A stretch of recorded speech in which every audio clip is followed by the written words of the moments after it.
Have you ever pondered about the thin line that separates the oppressed from the oppressor? This question, seemingly simple, reveals the intricate and complex dynamics of power and authority that shape our lives. Power, an intangible force, can mold an individual's behavior, transforming them into something they never thought they could become. It's a potent force, one that can either build or destroy depending on how it's wielded. Now imagine a world where this power is stripped to its bare essentials and examined under a microscope. A world where ordinary men are given roles of authority and obedience, and their actions observed as they navigate this uncharted territory. This is not a dystopian novel or a Hollywood script. This, my friends, is the real-life setting of a psychological study that delved deep into the human psyche to unravel the mysteries of power dynamics. Welcome to the world of the Stanford prison experiment. In the year 1971, in the heart of the prestigious Stanford University, a group of men found themselves participants in a study that would challenge their understanding of power, authority, and human nature. They were ordinary men, students, just like many of us. Yet, they were about to embark on a journey that would transform them, making them question the very fabric of their identities. This experiment was designed to study the psychological impacts of perceived power, focusing on the struggle between prisoners and prison officers. It was a study of role play, of authority, and obedience. The participants didn't know it then, but they were about to walk a path that would lead them to confront their darkest fears and their deepest instincts. So, what happens when ordinary men are thrust into extraordinary circumstances? How does power transform us? And how thin really is the line that separates the oppressed from the oppressor? In 1971, a group of men walked into a prison, never knowing it would change their lives forever. And as we delve deeper into the Stanford prison experiment, we will uncover the answers to these questions, revealing the intriguing and sometimes terrifying aspects of our very own human nature. In the heart of Stanford University, a prison was born. In the summer of '71, the basement of the Stanford Psychology Department was transformed into a makeshift prison. It was here that one of the most chilling psychological experiments of the 20th century would take place. Dr. Philip Zimbardo, a psychologist and a professor at Stanford, spearheaded the project. His goal? To explore the psychological effects of perceived power, focusing on the struggle between prisoners and prison officers. The experiment was designed to last for 2 weeks. The participants were ordinary young men who responded to a local newspaper ad seeking volunteers for a psychological study of prison life.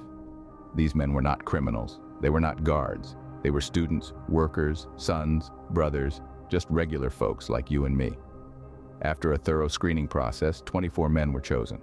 They were considered the most physically and psychologically stable, the most mature, and the least involved in antisocial behaviors. They had no criminal background and were all deemed healthy. These men were randomly assigned to play either the role of a prisoner or guard by the flip of a coin. The prisoners were unexpectedly arrested at their homes without warning and brought to the prison. They were blindfolded, strip-searched, deloused, and given prison uniforms. The guards, on the other hand, were given khaki uniforms, mirrored sunglasses to prevent eye contact, and wooden batons to establish their status. They were instructed not to physically harm the prisoners, but were told they could create feelings of boredom and frustration. The makeshift prison had small, windowless cells with bare walls and minimal furnishings. The doors were heavy and solid, the light was dim, and the air was heavy with anticipation. The stage was set, the players were in place, but no one was ready for what would ensue. This was the beginning of a dark journey into the depths of human nature, a journey that would shock the world. Little did they know they were stepping into a scenario that would challenge their values, their perceptions, and their very sense of self. The first day started as a game, an innocent role play. It was like a theater performance, each participant stepping into their assigned roles. The guards donned their khaki uniforms with mirrored sunglasses, an instrument to depersonalize and intimidate. The prisoners, on the other hand, were stripped of their identities, adorned with smock-like garments, numbers instead of names, and a chain around one ankle, a constant reminder of their incarceration. The initial reactions were of disbelief and awkward laughter. The guards, still unsure of their newfound authority, hesitated to exert power. The prisoners, on the other hand, seemed to treat the whole situation as a holiday camp, laughing and joking amongst themselves. The atmosphere was light, almost jovial. But as the hours ticked by, the gravity of the situation began to sink in. The guards, slowly recognizing their power, started to assert their dominance. The prisoners, on the other hand, began to grapple with the reality of their confinement. The laughter faded, replaced by a palpable tension. The guards initiated their first count in the late evening, a roll call of sorts, designed to further dehumanize the prisoners and establish control. In this makeshift prison, the roles were becoming more real with every passing minute. The guards were growing into their roles, finding ways to exercise their authority, establishing rules and enforcing discipline. The prisoners, initially dismissive of the guards, started to show signs of submission, their laughter replaced by silence, their earlier bravado dissipating.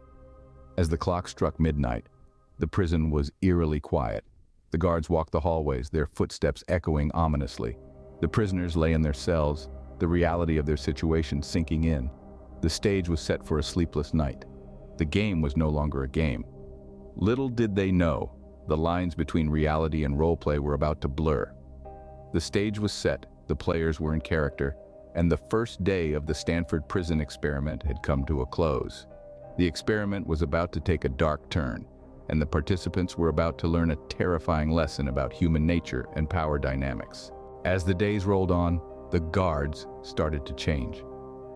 A peculiar phenomenon began to unfold.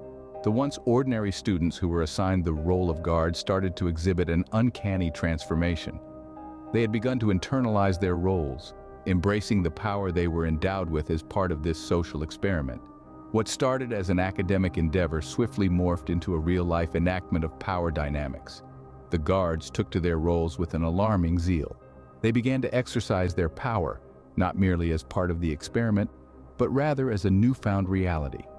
They started to manipulate and control the prisoners, enforcing arbitrary rules and meting out punishments that were way beyond the initial guidelines.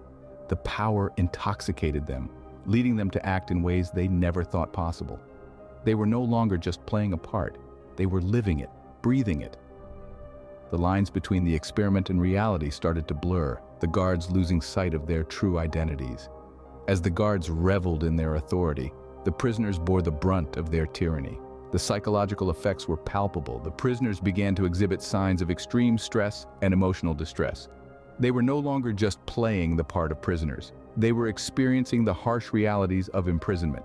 The prisoners started to lose their sense of self, their identities replaced by their assigned numbers. They were dehumanized, stripped of their individuality. The feeling of helplessness and the loss of control over their own lives started to take a toll on their mental health. What was initially thought to be a harmless experiment started to reveal the dark side of human nature.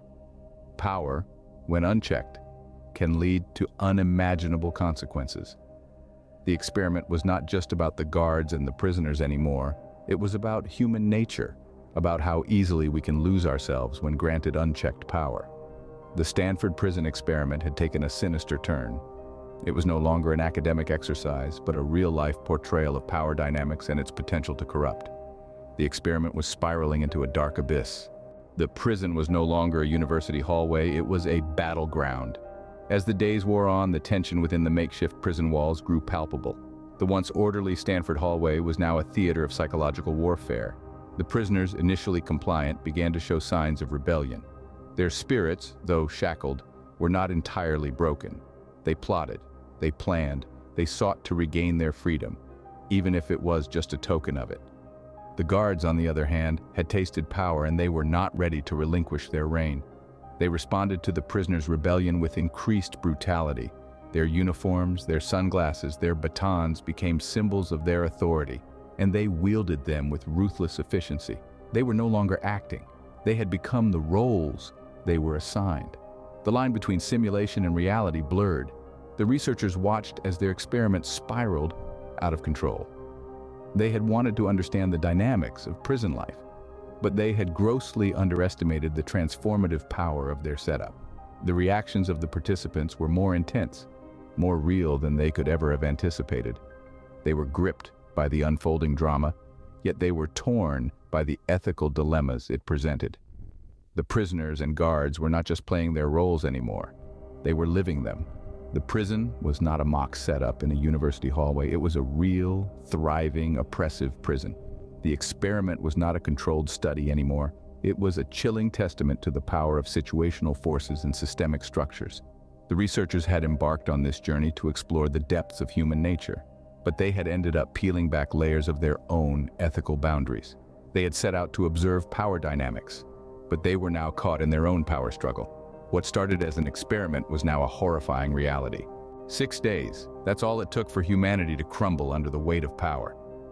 A mere 144 hours, a blip in the grand scheme of time, was all it took for a psychological experiment to take a dark, drastic turn. The Stanford prison experiment, designed to last 2 weeks, met an abrupt end on its 6th day, leaving everyone involved with a chilling realization of the depths to which human nature can plummet when given unchecked authority. The experiment was meant to be an exploration of power dynamics, a study of human behavior when roles of prisoners and prison guards were assumed. But as the days passed, the line between roleplay and reality began to blur. The guards became increasingly sadistic, their actions fueled by their newfound power. The prisoners, on the other hand, were subjected to harsh treatment that saw their spirits break, their personalities change. The toll wasn't only on the participants, though. The experiment's architect, Dr. Philip Zimbardo himself, found himself lost in the role of the superintendent, turning a blind eye to the escalating abuse. It was an outsider, a fellow psychologist, who finally voiced the disturbing reality. An experiment in psychology had turned into a real-life horror show. The decision to end the experiment was not an easy one. It meant accepting that an intellectual pursuit had morphed into a cruel, inhumane spectacle. It meant acknowledging that given the right circumstances, ordinary people could become agents of oppression. And so, on the 6th day, the experiment was terminated. The guards were stripped of their uniforms. The prisoners were released from their cells. But as the props were put away and the participants returned to their normal lives, a haunting question lingered. What had they become? The prison doors closed, but the scars remained. The abrupt end of the Stanford prison experiment marked a chilling chapter in the annals of psychology, a stark reminder of the thin line that separates civilization from savagery when power is left unchecked. The Stanford prison experiment was over, but the real examination had just begun. In the aftermath of the experiment, the psychological toll on the participants was profound. The guards, ordinary students just days before, had been transformed into authoritarian figures, wielding power with a disturbing ease. The prisoners, also simple students, had been reduced to mere numbers, their identities stripped away, their spirits broken. The return to normalcy was not immediate, nor was it easy. The participants carried with them the psychological scars of their roles. Some guards expressed guilt and remorse over their actions, struggling to reconcile their behavior with their self-perception. The prisoners, on the other hand, grappled with feelings of helplessness and humiliation, some even showing symptoms of post-traumatic stress. The world watched in horror as the details of the experiment unfolded. How could such an exercise in human nature turn so dark, so quickly? The ripple effect was profound, igniting a global conversation about the nature of power, authority, and the human capacity for cruelty. Psychologists around the world scrutinized the experiment, its methodology, and its implications. Critics argued that the experiment was unethical, that it had put the participants in harm's way. Others questioned the validity of the results, citing lack of control and bias in the setup. Yet, despite the criticisms, the experiment had made an indelible impact. It shed light on the dark corners of the human psyche, raising uncomfortable questions about what we are capable of under certain circumstances. In academic circles, the experiment sparked a deeper exploration of situational behavior, leading to significant advancements in social psychology. It became a stark reminder of the ethical boundaries in psychological research, prompting stricter regulations and oversight. But perhaps most importantly, the Stanford prison experiment served as a mirror, reflecting the darkest aspects of our nature. It forced us to confront the uncomfortable truth that under the right conditions, anyone could potentially become a tyrant or a victim. The experiment ended, but the questions it raised still linger. So, what did the Stanford prison experiment really teach us? In essence, it showcased the profound impact of power dynamics and role-playing on human behavior. The experiment revealed that when placed in authoritative positions, individuals can exhibit severe levels of dominance even cruelty. Similarly, those assigned subordinate roles can experience intense feelings of helplessness and depression. The experiment also highlighted the ease with which we can lose ourselves in the characters we're asked to play. Ordinary students transformed into brutal guards and distressed prisoners in mere days, a stark testament to the power of situational forces over individual personality traits. This chilling experiment forces us to confront uncomfortable truths about human nature and the potential for darkness within us all. It reminds us of the importance of checks and balances in systems of power and of the enduring impact of psychological trauma. The Stanford prison experiment, a chilling reminder of the intricate web of power, role, and human nature.